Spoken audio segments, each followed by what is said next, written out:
Hey, so we kind of have 3 of these jank decks today. Jank. Yeah. Absolute jank. So what we're gonna do today is open one of them up and then we'll do a little deck building thing with these 3 boxes. So I say we just open one. Oh, well, not a bad idea. I mean, obviously this is going to differ slightly from Secret Beast 101 because, don't have all the cards in there, but... Yeah. Oh, also my boyfriend's here as well. Yeah, if you didn't notice already. I wonder what music we should play over this. We used the ideal and the real last time we did an opening like this, but... Oh yeah, and you get one of these. Yeah. We get one of these giant paper playmats with all the Sacred Beasts on them. It's a bit blurry, but yeah, but we don't need that trash. We have the best playmat here. Okay, so that's not the box I was opening. I can never open these properly because there's so much like crap in the middle. You just take it straight out, can't you? Shut up. I love being right. Yeah, great idea, genius. Hey, there we go. That's rubbish packaging. Konami, what are you on? Well, it's Konami, what do you expect? Fair point. Yep, this is all the deck here, so yeah, let's see what we have. And I'll spend another like 10 minutes opening this because my hands don't work properly. Okay, we finally got into it. I might have damaged the back card, but at least we got into it, so yeah.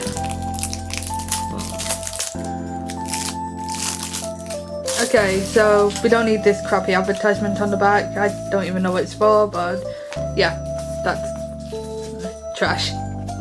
So we have Raviel, Lord of Phantasm's Shimmering Scraper.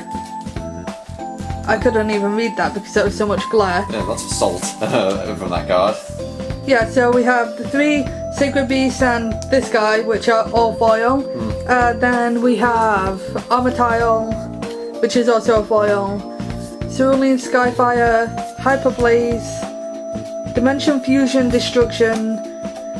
Then we have Chaos Core, which is garbage, that's not going in the build. Dark Beckoning Beast, which is really good. Chaos again, which is really good. They're a little bit off screen right now, but yeah. Then we have Dark Summoning Beast, Phantom of Chaos. I don't even know what that is, so we're not going to use that. What do you mind, actually? It's suitable to bring back with the opening of the gates. But... Yeah, we'll have a look at all the cards probably afterwards, but Phantom Skyblaster, Mad Reloader, Grave Squirmer. That sounds disgusting, actually. Rainbow Dark Dragon. That makes no sense. Dragon's pretty good, actually, not gonna lie. I don't even know what this card does. Well, it's actually kind of a hand trap where if you get attacked directly, you can drop it. Or when you take damage, actually. And then it's essentially a wall. And then we have Radiant the Multi-Dimensional Kaiju. Yeah, really nice addition, actually. I'm quite thankful they didn't take it out. Chaos Hunter. I'm just gonna leave those off screen a little bit. Puppet Master, Stygian Street Patrol. Stygian, I think.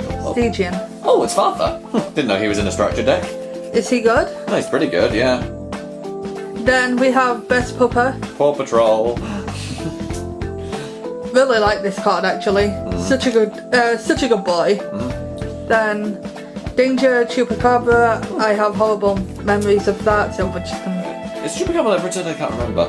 No. Then we have The Gates, Fallen Paradise, Phantasmal Martyrs. Kind of garbage, in all honesty. Phantasmal Martyrs. Oh, we don't need that then. Yeah. Spell Chronicle, Terraforming, which is really, really good. Yeah. Set Rotation, which is meh. Well, it's a good card. It's limited, but... I used it in my Exodia 101. Yeah. And the salt just Flows. flowed everywhere. It's molten. Mound of the Bound Creator. I've seen people use this in Egyptian gods. Well, it's designed for Egyptian gods, but... Then why is it in Sacred Beast? Well, because it protects level 10s from just targeting, but so does Fallen Paradise in this instance. 1 for 1. The beginning of the end.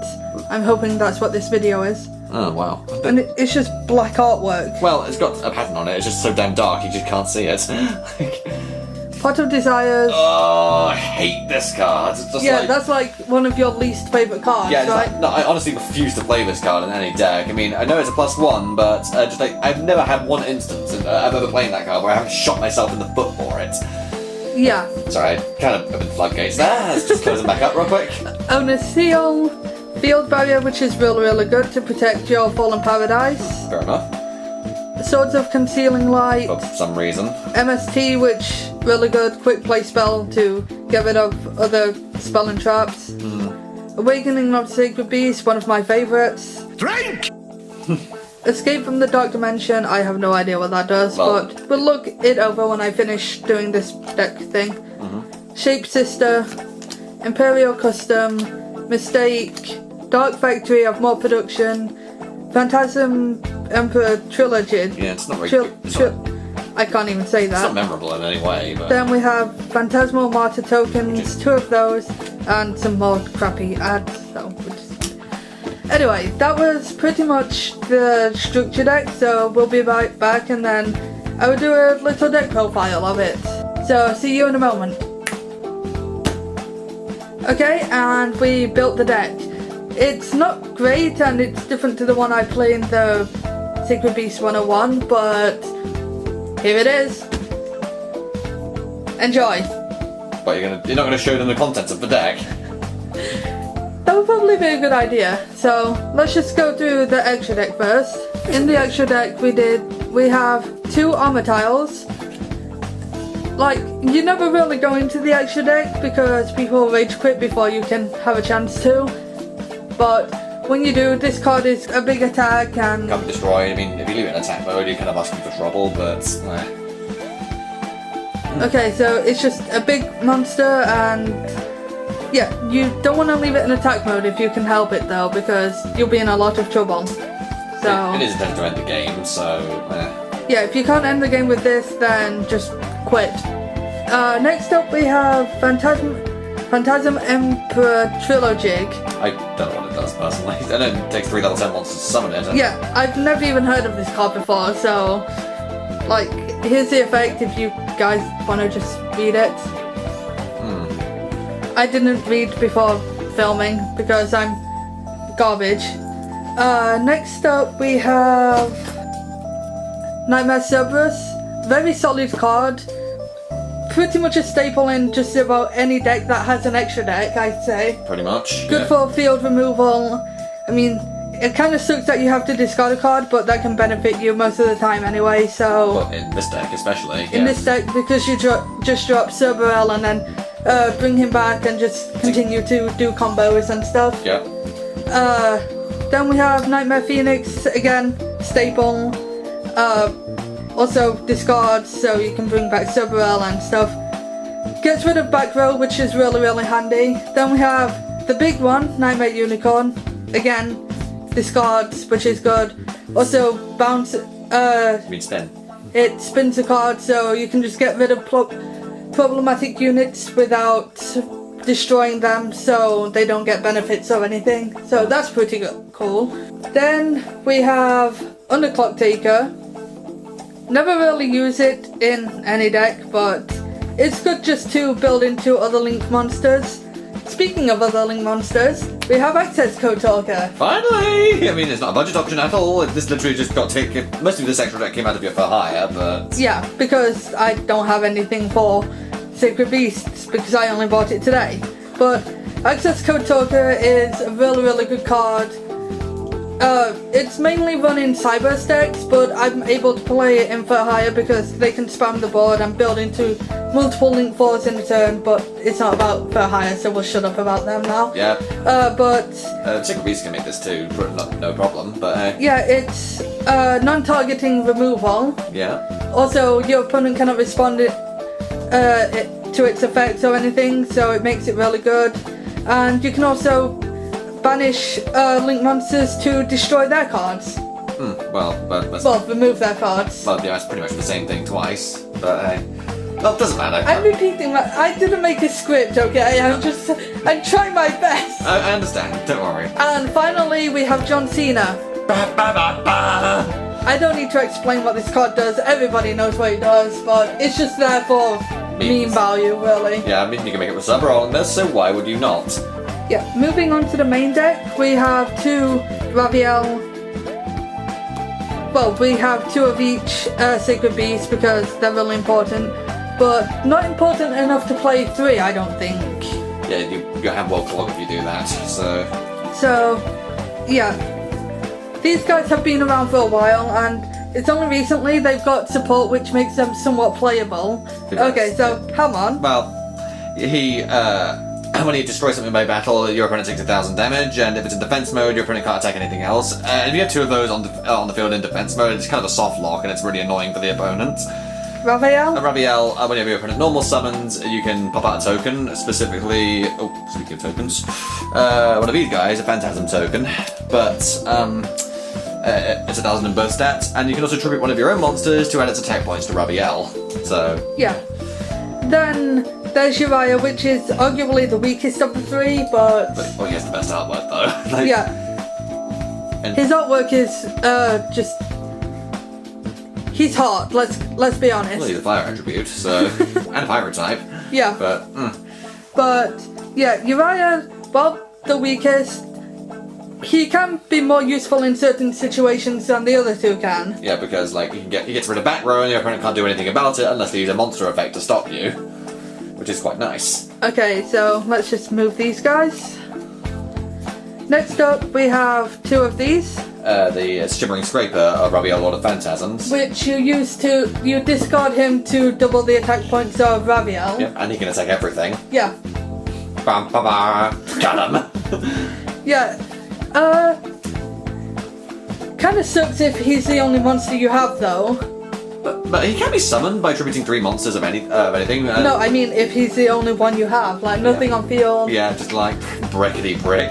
Yeah, but you primarily use this guy to discard and buff Raviel and be able to attack multiple times. Or just kill the opponent in one shot, yeah. basically.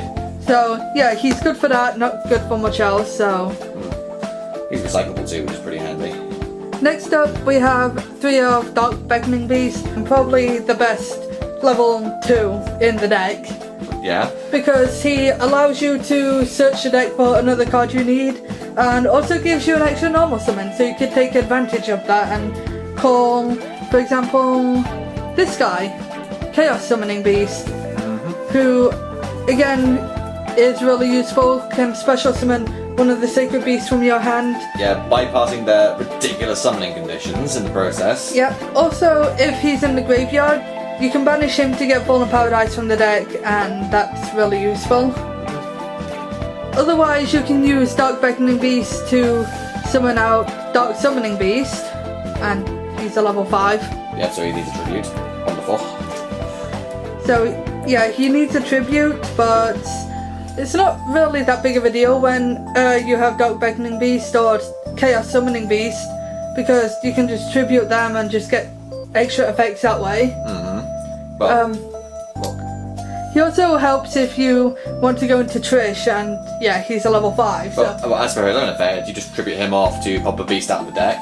Yeah, which is really, really good. I mean, you lose your battle phase for doing it, but whatever. I mean, it's worth it to have a big scary monster on board. Yeah, and most of the time. Yeah, and if you do this first turn, then it doesn't even matter if you don't get to attack. Yeah. So, moving on. Yeah. We have kind of an unorthodox thing here right now, but it's Danger Chupacabra. Like, it's not the greatest option to play, because if you don't play other danger monsters, then there's next to no point, but yeah, he's there anyway. It's still a draw, nonetheless. I mean, yeah, he draws cards, so moving on.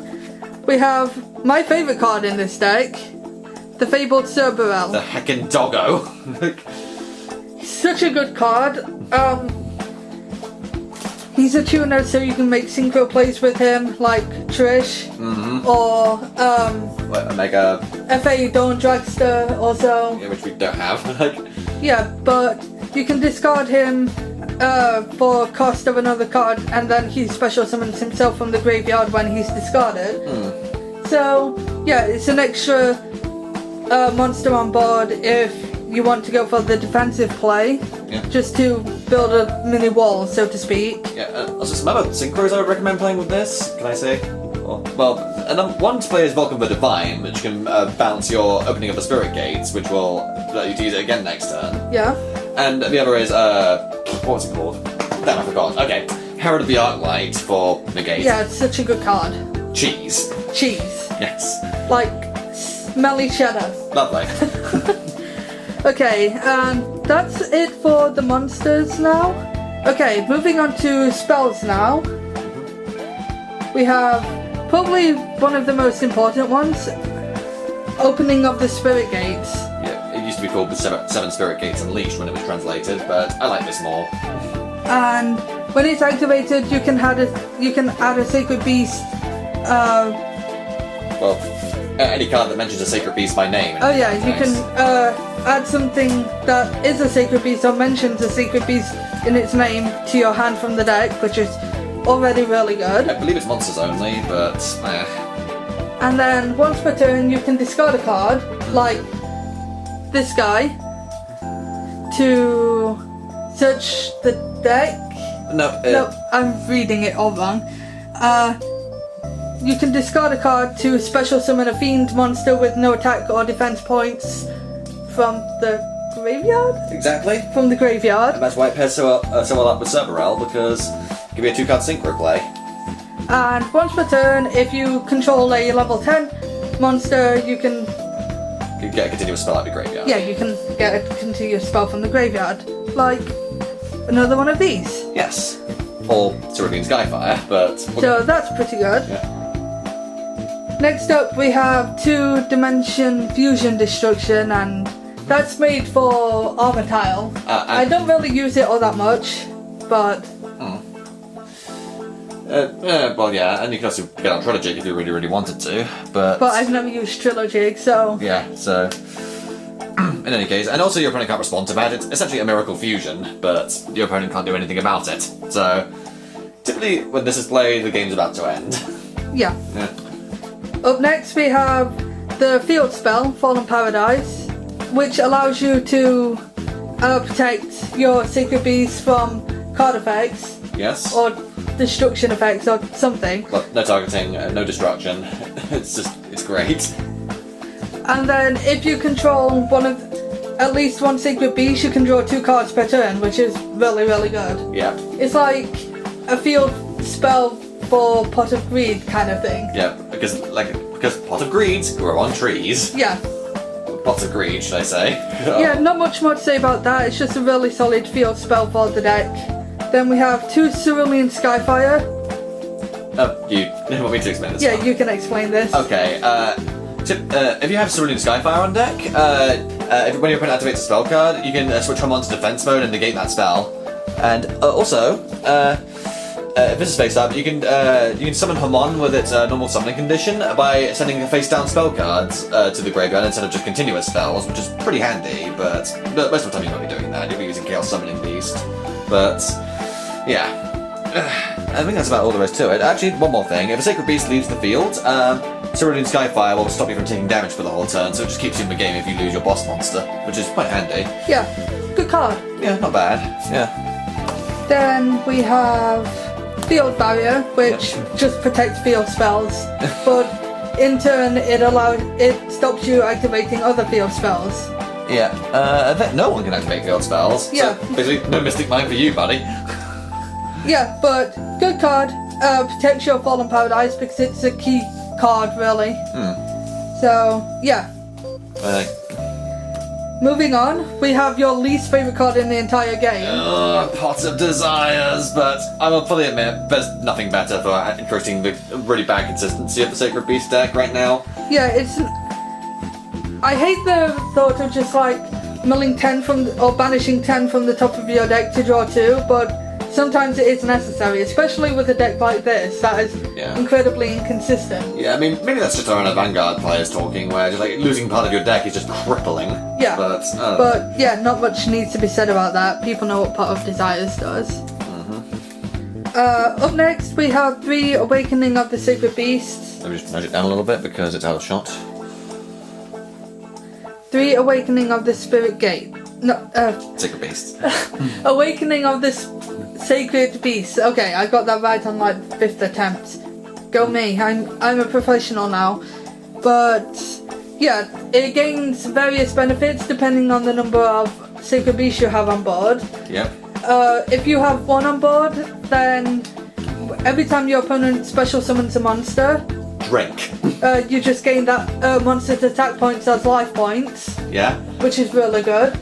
If you have 2 on board, your opponent just cannot activate any effects. So it's a skill drain. It's a one-sided skill drain, but doesn't cost you any life points. And I never get 3 on board and use this, so... It's Macrocosmos, basically. Any card that... Any monster sent to the graveyard is banished instead, so yeah. Yeah, very... Really good. Yeah, it can cripple a lot of decks, like DDD, for instance, like, say, but depend on their monster effects. And finally, we have 2 Hyperblaze. I don't generally use it all that much, but it's good for Uriah. Okay. So Hyperblaze is essentially Cerulean Skyfire for Uriah, Lord of Searing Flames, where you can summon him, well, summon Uriah, that is, by sending just any old face down trap you like, or as well as face up, continuous, to summon it, as opposed to just face up continuous traps, which is kind of rubbish, to be honest. But and also when Uriah battles, once per turn you can just dunk a trap card from your deck, and then Uriah's attack and defense points will become equal to the amount of traps on the field and in the graveyard by 1,000, which is pretty handy. And also, once per turn, you can discard a card to get a Sacred Beast out of your deck. Sorry, not out of your deck, out of your graveyard, and put it back in your hand. But if it was properly summoned, you can summon it instead. Yeah. I mean, it doesn't normally come to that because it doesn't count if you use a Chaos Summoning Beast, unfortunately. But whatever, it is what it is. So, but a funny thing I like to do with this is just dunk, Crackdown for 1. Especially in the Sacred Beast 101 where that guy got really salty. Oh yeah. But that was funny. How about Crackdown, not Sacred Beast's Awakening?